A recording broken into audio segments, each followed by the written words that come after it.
Hello friends, आज मैं आपके साथ शेयर कर रही हूँ दो अलग अलग टाइप के सैंडविच। एक कैफ़े स्टाइल ग्रिल सैंडविच और दूसरा है आलू का स्टफ सैंडविच। तो यहाँ आप अपनी वेजिस चॉइस के अकॉर्डिंग वेजिस ले लें। फिर यहाँ मैंने कढ़ाई में लिया है 1 टेबलस्पून तेल और 1 टेबलस्पून बटर। फिर इसमें डालेंगे हरी मिर्च, अदरक लहसुन की पेस्ट। फिर सब मिक्स वेजिस डाल देंगे और उसे 1 से 2 मिनट तक सिर्फ हल्का सा भूनना है, जिससे उसमें से कच्चापन निकल जाए और उसमें से एक अच्छी सी स्मेल आने लग जाए। फिर इसमें डालेंगे स्पाइसी, चिली फ्लेक्स, ओरेगानो, काली मिर्च का पाउडर, धनिया, नमक। इसे ठंडा करने के लिए रख देंगे। हमें सैंडविच बनाते टाइम स्टफिंग गर्म नहीं चाहिए बिल्कुल भी। ये स्टफिंग आप कच्ची भी रख सकते हो, लेकिन सिर्फ 2 मिनट कुक करने से इसका टेस्ट बहुत ही ज़्यादा अच्छा आता है। तो इसे एक बार ज़रूर ट्राई करिएगा। अब नेक्स्ट मैं बना रही हूँ आलू की स्टफिंग। तो इसके लिए यहाँ मैंने कढ़ाई में लिया है तेल। फिर इसमें मैं डालूंगी राई, जीरा, हींग, अदरक लहसुन की पेस्ट, हल्दी। फिर हम इसमें डालेंगे बारीक चॉप किया हुआ प्याज और टमाटर, दोनों ही मीडियम साइज़ के लिए। इसे अच्छे से कुक करें। फिर हम इसमें बॉयल आलू डालेंगे।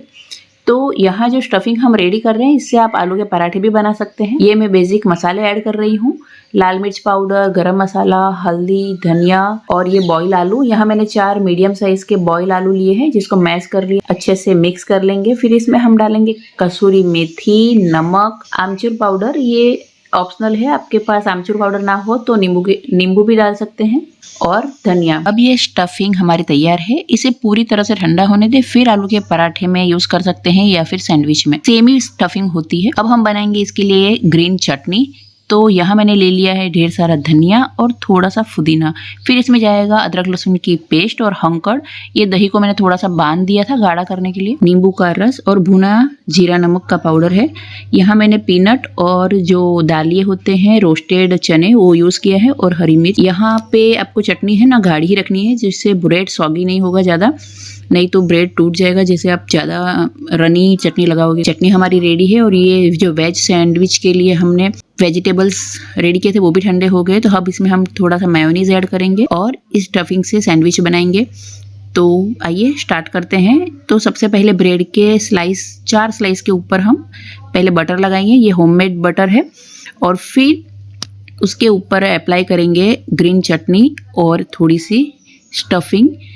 अब आपको जो ग्रिलर है उसको पहले गरम कर देना है, उसके बाद सैंडविच स्टार्ट करना है। यहाँ मैंने चीज़ स्लाइस रख दी है सैंडविच के ऊपर, और जो बटर वाला पोर्शन है वो नीचे की साइड रखा है और टॉप की साइड। तो इससे होता ये है कि सैंडविच क्रिस्पी भी बनता है और जो आपकी ग्रिल मशीन है वो खराब भी नहीं होगी। आप चाहे तो ये सैंडविच तवे पे भी बना सकते हैं, सिर्फ आपको लो फ्लेम पे इसे कुक करना होगा, और पलटते रहे, इससे ये क्रिस्पी हो जाएगा। अब इसे और क्रिस्पी करने के लिए मैं टर्न करके और 2 मिनट देख रही हूँ, तो इससे आउटर लेयर क्रंची हो जाएगा थोड़ा। अब इसे हम सर्व करेंगे केचप के साथ। आप इसे बच्चों के टिफ़िन में भी भर सकते हैं। अब ये आलू के सैंडविच बनाएंगे, तो इसके लिए यहाँ मैंने सेम प्रोसीजर की है। वापस ब्रेड को हम 4 स्लाइस के ऊपर बटर अप्लाई करेंगे। फिर नीचे वाली बॉटम साइड के ऊपर हम अप्लाई करेंगे ग्रीन चटनी। ये ग्रीन चटनी अगर आपको ढीली लगे, मतलब रनी लगे, तो आप इसके अंदर एक ब्रेड की स्लाइस भी क्रश करके डाल सकते हो, मतलब मिक्सर में ही आप बनाओ तब। इससे आपकी चटनी थिक हो जाएगी और जब ब्रेड पे लगाओगे ना, तो ब्रेड टूटेगी नहीं या सॉगी नहीं होगी। और ये स्टफिंग आलू की लगा के हमें सैंडविच मेकर में रख देना है। यहाँ मैं टोस्टर नहीं निकाल रही हूँ, दोनों सैंडविच एक ही भी ग्रिलर में बना रही हूँ। अब ये आलू सैंडविच रेडी है। इसे सर्व करेंगे केचप के साथ। आपने मेरी ये चैनल अभी तक सब्सक्राइब ना की हो तो प्लीज़ इसे सब्सक्राइब कीजिए और अपनी फैमिली के साथ शेयर कीजिए, और आपकी कमेंट जरूर दीजिएगा आपको मेरी रेसिपी कैसी लगी। Thanks for watching.